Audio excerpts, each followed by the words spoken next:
գրած է, որ սկզբից պետք է Ղարաբաղում իշխանափոխություն անենք, հետո Հայաստանում իշխանափոխություն անենք, հետո այնպես անենք, որ հավանական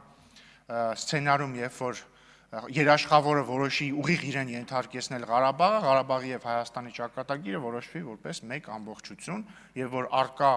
իրավիճակում եւ մեր այս ժամանակներում մեկ-մեկ պետք է լինում ինքնիշխանության մակարդակը նվազեցնել։ Այդ դրա համար էլ այս ամինչը արել եք, դրա համար էլ այս ամինչը անում եք, դրա համար էլ Եռագլուխ կուսակցությամբ միավորվել եք են Կալուգացու հետ, մեկել են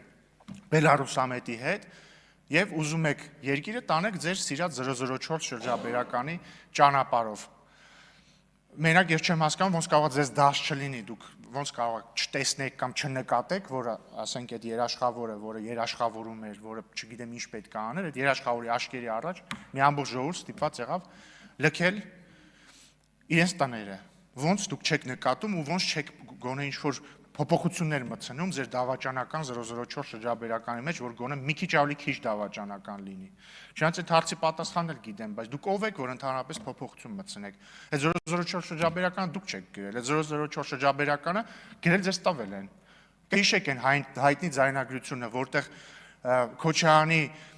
ձայնին նման ձայնով մեկը խոսում է ինչ-որ ռուսերեն լեզվով, խոսում է ինչ-որ մեկի հետ ու ասում է, դե 2018 թվականին դուք ինձ ասեցիք, արի Հայաստանի քաղաքական դաշտ, հիմա խնդրում եմ,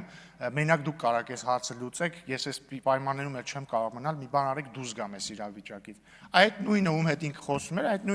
նույնը կամ նույնները կամ նույն կառույցը 004 շրջաբերականը գրելա տվելա ձեզ։ Հավանիչ տեսանյութը եւ բաժանորդագրվիչ նորությունները բաց չթողնելու համար։